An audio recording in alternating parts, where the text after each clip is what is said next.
Alright guys, so today we're going to be working on a swing cast full tutorial. I've had like a ton of people message me recently and a ton of people ask me in person like how do I lock down swing cast fulls. We're going to go over it today, but we're going to add an extra twisted theme on it, and this is going to be how not only to do it correctly, but how to get comfortable with doing it wherever you are. So first off, we're gonna go with our prerequisite. Obviously that's gonna be a swing cast. If you can do a swing cast, that's really all I ask right now. Obviously I wanna see that you can do fulls as well. So you have your swing cast just normally, and you have a standing full off of something. As long as you have that under control, you'll be good. We can get there with just that. Now, adding a little bit extra on, I'm gonna say if you've ever done full downs, this is gonna help you a lot. If not, we're gonna be walking through how to do that from a swing cast, and that'll help you get confident with doing the whole thing. All right guys, so the first thing that I do when I'm gonna go do a swing cast, like sometimes when I'm feeling, if I'm warmed up, I can just do it first try. But if I wanna warm up with swing cast full and I wanna get into it, this is what I do. I'm just gonna walk up to the bar, I'm gonna do one or two normal swing casts, and then what I'm gonna do is something that a lot of people neglect, and that is a swing cast stall. We're gonna talk about that a lot. So after you do your first couple swing casts, now we're gonna start adding more swing into it.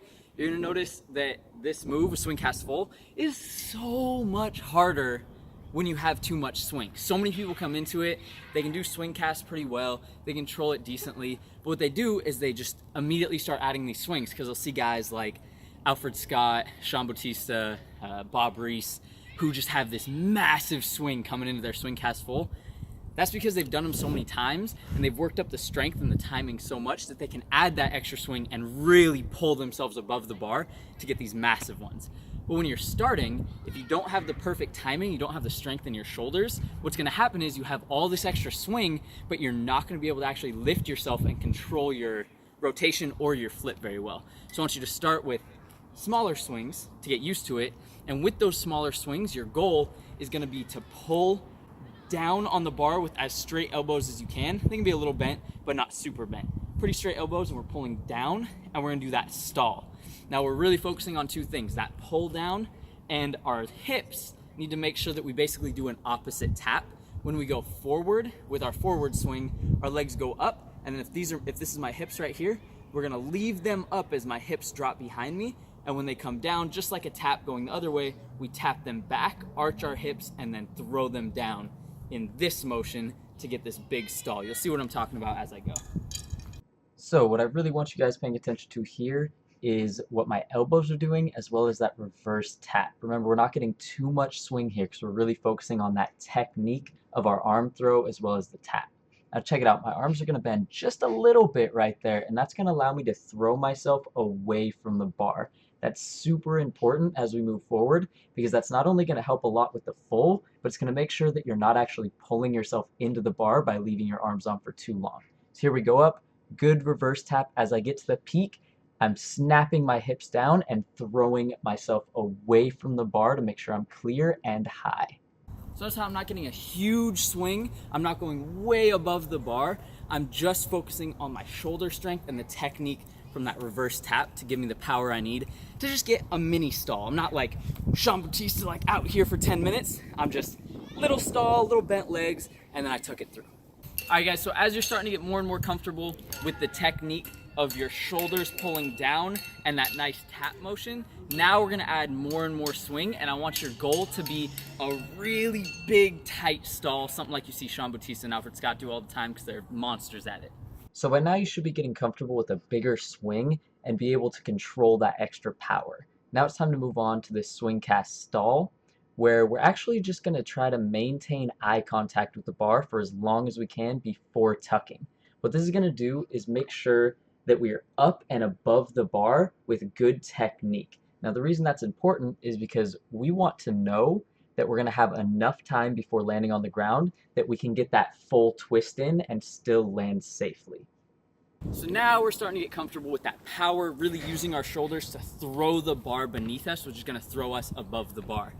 The next step is now we're going to take away that stall that we're doing and we're going to replace it with a fast tuck.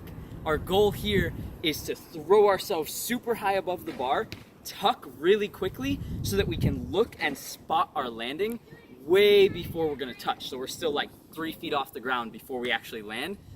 The goal here is to have that time to where all we have to do is turn our hips like this, and that's gonna start to get you the feel of a full down. So now we're gonna go super high, fast tuck, spot the ground, twist our hips, and very likely you're gonna fall to your back. You're gonna land on your feet first and then roll to your back. But what this is gonna do is gonna give you that feeling of starting this rotation with your hips, which is kind of how a full down feels. We tuck, we torque our hips, and then the rest follows through. And that's really, really, really gonna help us when we go into the full, because it's gonna get our brain in the right place and make sure that we know we're gonna land safely every time. And that's super important when you don't have mats, when you don't have something like a foam pit and you're not just hucking it. Remember guys, this is not about landing a cast back half. That's not what this is about. This is about getting our feet to the ground safely and comfortably while initiating a twist. And that's the most important thing, getting our brains thinking, okay, we're gonna do this twist, and letting ourselves know that we can land this comfortably. Notice how on this second one, I twisted a little bit extra. And that's something that you'll see as a common theme in my progressions is I'm gonna start this 180. Once I'm safe from the 180, I'm gonna add just a little extra because I know I'm gonna land on my feet comfortably.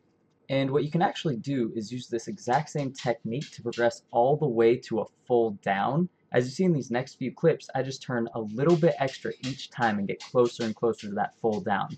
Now in my experience, a full down is a much harder technique to land on your feet perfectly than a swing cast full is. As you can see, I don't have the power or the tech on a low bar like this to actually get the full rotation. What it does is it's kind of a non-committal trick. Now, even though I'm committing to the move, I'm landing comfortably and safely on my feet every time, even if it goes horribly wrong, still landing comfortably like that. So I strongly suggest practicing this move, and even if you can't land it, it's still a fantastic stepping stone to getting to that swing cast full, because it teaches you you're gonna land safe. Alright guys, so moving on to the full, the actual thing. The only difference now is that instead of starting or initiating with your hips, you're gonna start doing a backflip like you would. So you throw your head back, and as you throw your head back into the cast, you're gonna punch over with your arm, and that's gonna give you the rotation. From there, it's just gonna feel like a normal back full. You just have to get the set of a swing cast and then punch over to go into your full. So you kind of think about it as two different moves. Big set, punch to the full. So as we watch through these last few examples, I want to talk about another very common mistake that I see a lot of people do, and that's pulling the bar sideways, trying to initiate their spin before they get their set for their swing cast. Now make sure you think about this as a two-part move. We want to set like a swing cast to get the flip rotation, and then punch over for our spin. Now, it's a tight timing, and if you do it a little bit too late, you're going to mess up. If you do it a little too early, you're going to mess up. Make sure you drill it. It's all about trial and error and just putting time into the move and practice, practice, practice. Once you get the timing down, then you can start really putting all your power into it and work it down to lower and lower bars. Alright guys, that's all I got for you. Keep practicing these. I know you guys are going to get them in no time. If you want to see any more tutorials, let me know. I want to give you every bit of knowledge that I have, and if I don't have the knowledge, I'll reach out to somebody and I'll have them help me make the tutorial for you. If you have any questions, leave them in the comments. If you have any tutorials, leave those in the comments. Keep practicing these. I know I'm going to see you guys throwing them in lines in no time. Oh, wow, that was impressive.